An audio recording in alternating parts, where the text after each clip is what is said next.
दोस्तों, मैं हूं संजय कथुरिया, डायरेक्टर बड़ा बिजनेस प्राइवेट लिमिटेड, और आज आपके साथ एक बहुत इंटरेस्टिंग टॉपिक पे चर्चा करूंगा।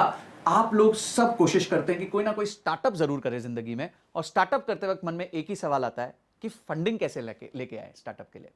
आपको हमेशा लगता है जो फंडिंग लेके आते हैं वो पता नहीं कहां से आते हैं, ऐसा क्या करते हैं कि उनको फंडिंग मिल जाती है। तो इसी मिथ को तोड़ने के लिए आज मैं आपको इंट्रोड्यूस करने जा रहा हूं मिस्टर रोहन सिन्हा से। कौन है मिस्टर रोहन सिन्हा?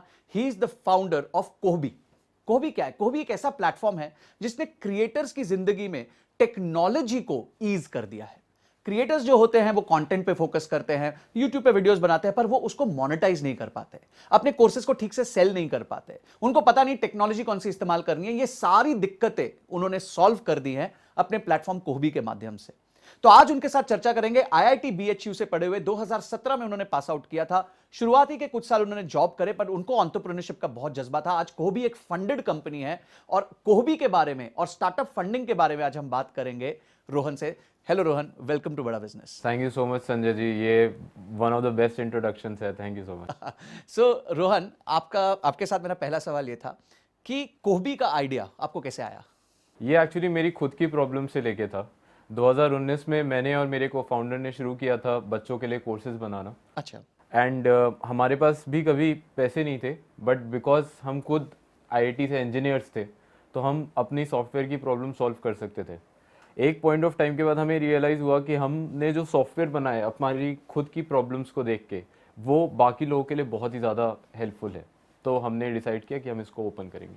तो आपने बेसिकली जो अपनी प्रॉब्लम सॉल्व करी थी उसी को आपने एक सोल्यूशन बना के सब लोगों को ऑफर कर दिया। Right right. तो स्टार्टअप जब आपने चालू करी तो बहुत दिक्कतें होती है, और सबसे बड़ी दिक्कत होती है फंड रेजिंग की। तो फंड रेजिंग में आपकी क्या जर्नी रही और क्या क्या प्रॉब्लम फेस करी? क्या आपसे क्वेश्चंस पूछे गए और कैसे उसका आंसर किया आपने? फंड रेजिंग में जो मैंने अभी तक देखा है, सबसे बड़ा सवाल होता है कि आपके आसपास के लोग होते हैं, वेदर आपकी वाइफ होती है, आपके पेरेंट्स होते हैं या कुछ। मुझे लगता है पहला इन्वेस्टमेंट उनका लगता है जी। वो आप में भरोसा रखते हैं कि आप शायद उनको पैसे ना दे पाएँ। वो मेरी केस में मेरी मदर ने मुझे 2 लाख रुपए दिए थे। ओके। एंड लगभग उससे 1.5 साल बाद मैं 1 करोड़ रुपए रेज करने की कोशिश की थी, और वो हो गए थे 2.5 करोड़ रेज। रोहन, यहाँ बहुत सारे जो आज लोग आपको देख रहे हैं वो अपना स्टार्टअप करना चाहते हैं, और उनके लिए सबसे बड़ा बर्निंग प्रॉब्लम होती है फंडिंग। तो आप उनको क्या सलाह देंगे कि क्या कुछ चीज़ों का वो ध्यान रखें जब वो फंडिंग कराने के लिए जाएं, या अपने आइडिया को जब वो प्रेजेंट करें? पहली बात, लोगों को लगता है कि आपको किसी को जानने की ज़रूरत है। मेरे जितने भी इन्वेस्टर्स आए हैं उन्होंने मेरे बारे में पहली बार सुना था। तो अगर आप कोल्ड ईमेल कर रहे हैं, किसी को फ़ोन कॉल कर रहे हैं, किसी को 5वीं बार मैसेज कर रहे हैं, तो 6ठी बार मैसेज भी करें। वो लोग बहुत बिजी हैं और टाइम लग सकता है रिप्लाई आने में।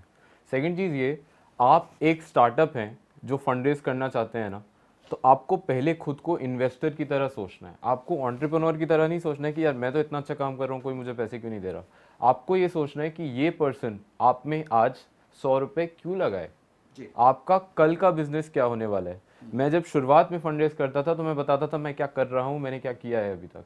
जो सक्सेसफुल फंड रेज हुई उसमें मैंने बताया कि मैं अगले 12 महीने में कहाँ पहुंच रहा हूँ। So focus on future, not on the past. Not on the past, because that is what the investor is interested in. वो इन्वेस्टर भी उसी में इंटरेस्टेड है। रोहन, एक चीज और आपसे पूछनी थी कि स्टार्टअप फंडिंग जो है वो एक इन्वेस्टर के मद्देनजर रखते हुए उसमें 2-3 चीजें। एक तो वो बड़े चेक साइज लिखते हैं, कोई 20 लाख लिखता है, कोई 50 लाख लिखता है, कोई मिलियंस ऑफ डॉलर्स लिखता है, और वो बहुत रिस्की इन्वेस्टमेंट है। तो अगर किसी को ये इन्वेस्टमेंट करनी हो तो क्या तरीका है कि वो स्टार्टअप्स में इन्वेस्ट कर सकता है? आपने इसके अराउंड कोई एक मॉडल बनाया है जो आपने मुझे बताया था कि बहुत इंटरेस्टिंग मॉडल है जिसमें आप लो टिकट साइज को भी अपने साथ जोड़ सकते हैं। राइट। मैं पहले बताना चाहूँगा कोबी क्या करता है। सो कोबी एक ऐसा ऐप है जिससे आप खुद की वेबसाइट, खुद के ऐप्स बना सकते हैं। आप अपना डिजिटल प्रोडक्ट्स बेच सकते हैं, टू जो भी आपके कस्टमर्स हैं आप उनको दे सकते हैं। आप उनके साथ एक डायरेक्ट रिलेशनशिप सेटअप कर सकते हैं। जैसे कि अगर आप इंस्टाग्राम पे हैं, आपके पास 10,000 फॉलोअर्स हैं, उसमें से लगभग 1000 लोग ऐसे हैं जो आपको सच में पसंद करते हैं, चाहे इंस्टाग्राम रहे या ना रहे। जी।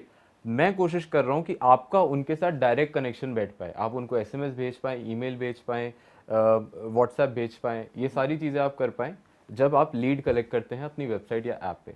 राइट। तो ये बहुत ही बड़ा बिजनेस सॉफ्टवेयर होता है। ये एक बिजनेस को चलाने का क्रक्स है। इसको मैंने एक ऐप में डाल के दिया है, राइट, जो अभी तक कहीं पे एग्जिस्ट नहीं करता था। अब मैंने ये जब क्रिएटर्स को दिया, हमारे पास लगभग 2 लाख क्रिएटर्स हैं जिन्होंने 140,000 वेबसाइट्स बनवाई हैं। ठीक है। इसमें से बहुत लोग मेरे पास आए, उन्होंने कहा हम काफ़ी पैसा कमाते हैं, हमें लगता है कि ये कंपनी बहुत ही इंपॉर्टेंट होने वाली है क्रिएटर्स की जर्नी में, हम इसमें पैसा डालना चाहते हैं। हमने कहा कि पैसा डालने के लिए एक स्टार्टअप में आपको एक एक्रेडिटेड इन्वेस्टर होना पड़ता है, आपको कम से कम 2 करोड़ से ऊपर की संपत्ति आपके पास होनी चाहिए। तब मुझे पता चला कि there is something called community round. Community round करके कुछ एक आप कर सकते हो, जिसके बारे में मुझे टाइक के थ्रू पता चला।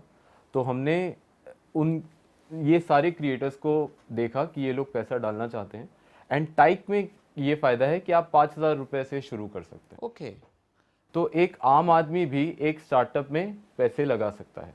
ये बहुत इंटरेस्टिंग बात बताई आपने कि आपको अब वो 20 लाख, 50 लाख, 1 करोड़, 2 करोड़ वाली जरूरत नहीं है।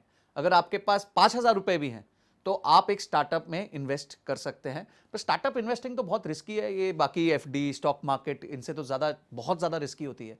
तो क्यों किसी को स्टार्टअप में इन्वेस्ट करना चाहिए? मुझे लगता है कि आप कहीं पर भी पैसे डालते हैं, हर चीज़ के एक प्रोज और एक कॉन्स होते हैं, राइट।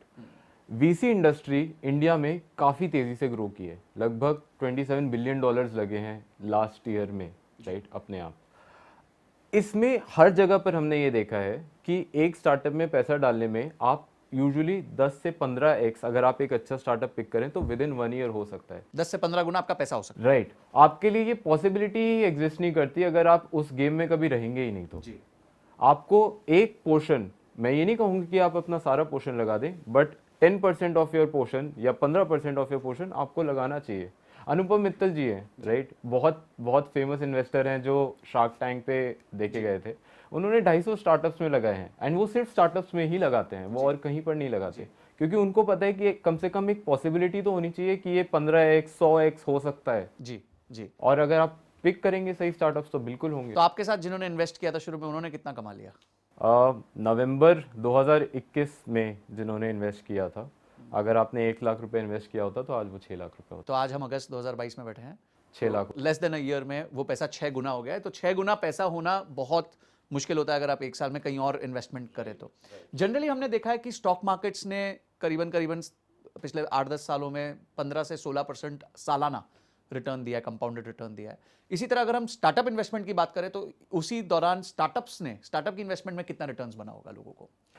यूजुअली स्टार्टअप्स में जो लोग इन्वेस्ट करते हैं, जो लोग पिक करके करते हैं, उसमें उनका यूजुअली 15x से 50x के बीच में हो जाता है over a period of 5 year. तो हम ये कह सकते हैं सेफली कि 25% से ज्यादा रिटर्न जो है सालाना उसमें बन सकता है। बिल्कुल बिल्कुल। सो बहुत बेहतरीन। तो हमें ये पता चला आज कि हम पहले तो जो छोटे टिकट साइज, अगर आपके पास भी थोड़े पैसे हो, भाई मेरे पास हैं, मैं खुद भी इन्वेस्ट करना चाहूंगा, फिर छोटे पैसे हो तो भी अब हम स्टार्टअप में पैसा डाल सकते हैं। हम हमारे को वेट नहीं करना कि हमारे पास करोड़ों रुपए आए तब हम स्टार्टअप में पैसा डालना चालू करें। छोटे छोटे पैसे भी अब हम डाल सकते हैं और बहुत अच्छे रिटर्न्स की अपेक्षा रख सकते हैं, क्योंकि एक भी इन्वेस्टमेंट अगर अच्छी चली गई तो वो 50 गुना 100 गुना भी हो जाती है, जो स्टॉक मार्केट में इतनी आसानी से नहीं होता। अब कोबी के आते हैं फिर से। तो अगर कोबी में हमारे को इन्वेस्ट करना, क्योंकि अगर आपने 1 का 6 कर दिया 1 साल के अंदर, तो हम अब कैसे इन्वेस्ट कर सकते हैं? आपके क्रिएटर्स, हमारी कम्युनिटी अगर आपके साथ जुड़ना चाहे तो कैसे जुड़ सकती है आपके इन्वेस्ट? पहले तो मैं कोबी के बारे में बताना चाहूँगा। सबसे अच्छी बात कोबी के बारे में ये है क्योंकि ये इतना आसान है मोबाइल पे। दिसंबर में हमारे पास 20,000 क्रिएटर हुआ करते थे, जून में हम 2 लाख क्रॉस कर चुके थे।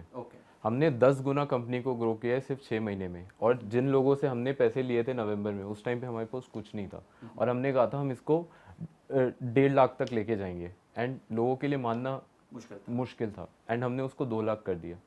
तो ये बहुत ही फास्ट ग्रोइंग कंपनी है, एंड जो हमारा अभी करंट राउंड हो रहा है वो भी इसलिए हो रहा है बिकॉज लोगों ने देखा है कि यार ये 3 लोगों IITians की टीम है, इन्होंने एक कॉम्प्लेक्स बिजनेस को मोबाइल ऐप में डाल के दे दिया है, एंड ये एप्लीकेबल है सिर्फ इंडिया के क्रिएटर्स के लिए नहीं बल्कि दुनिया के सारे क्रिएटर्स के लिए। एंड एक्चुअली में हमारे पास US के क्रिएटर्स आके यूज़ कर रहे हैं, इंडोनेशिया के यूज़ कर रहे हैं। किट्स एंड नेविस करके एक कंट्री है, मैंने को नाम पता चला उस कंट्री का जब वहाँ के यूज़र ने मुझे बोला कि उन्हें कुछ प्रॉब्लम आई।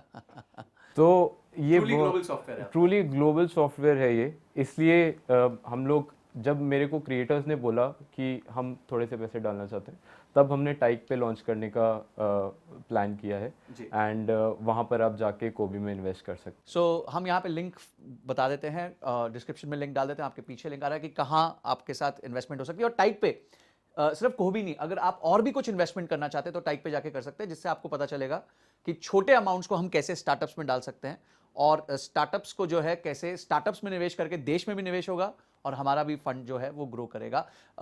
कोई आखिरी सलाह आप स्टार्टअप करने वाले लोगों को देना चाहते हैं आपकी जर्नी से, कोई ऐसी एक लर्निंग, बहुत इंपॉर्टेंट लर्निंग जो हमारे दर्शकों को, क्योंकि हमारे दर्शक जो हैं ज्यादातर स्टार्टअप करना चाहते हैं या कर रहे हैं, तो आपकी जर्नी से आप क्या उनको कुछ सेंट्रल मैसेज देना चाहेंगे जो आपके लाइफ की सबसे बड़ी लर्निंग रही? मैं आपको बताता हूँ एक स्टार्टअप का सबसे पावरफुल चीज़ क्या है। मैंने और शाश्वत ने लगभग 1.5-2 साल बिना सैलरी के काम किया है। जी। ये एक मैरिज की तरह है। अगर आपको दो इंटेलिजेंट फाउंडर्स मिलते हैं जो एक दूसरे में विश्वास रख पाते हैं, मुझे लगता है कि उससे ज़्यादा पावरफुल चीज़ और कुछ नहीं है। उस पर समय व्यतीत किया जाए। 80% स्टार्टअप्स को फाउंडर के मिसअलाइनमेंट की वजह से टूटता है। वाह। बाहर की कोई ताकत आपको नहीं तोड़ सकती अगर आप अंदर से ठीक हो तो हम एक मैसेज ये लेके जा रहे हैं कि जब आप स्टार्टअप करें तो एक अच्छा को फाउंडर ढूंढे, ऐसे को फाउंडर को ढूंढे जिसके साथ आप ट्रस्ट बिल्ड कर सकते हैं। अगर बाहरी सिचुएशन खराब हुई, परिस्थिति खराब हुई, तो भी आप लोग सक्सेस कर पाएंगे, जस्ट बिकॉज आपका बॉन्ड इतना स्ट्रांग होगा और आप अपने स्टार्टअप को आगे लेके जा सकते हैं। So Rohan, thank you so much for coming here, talking to us. आज आपने बताया कि एक स्टार्टअप को बिल्ड करने में क्या क्या जाता है, आपने कैसे बिल्ड किया, फंड रेजिंग के बारे में कुछ मिथ्स को क्लियर किया, और सबसे इंपॉर्टेंट चीज़ जो आज हमारे को आप बता के जा रहे हैं वो ये है कि छोटे इन्वेस्टर्स भी स्टार्टअप में पैसा डाल सकते हैं और वो आपके साथ भी जुड़ सकते हैं और एक अच्छा रिटर्न कमाने की उम्मीद रख सकते हैं। Thank you so much. Thank you so much.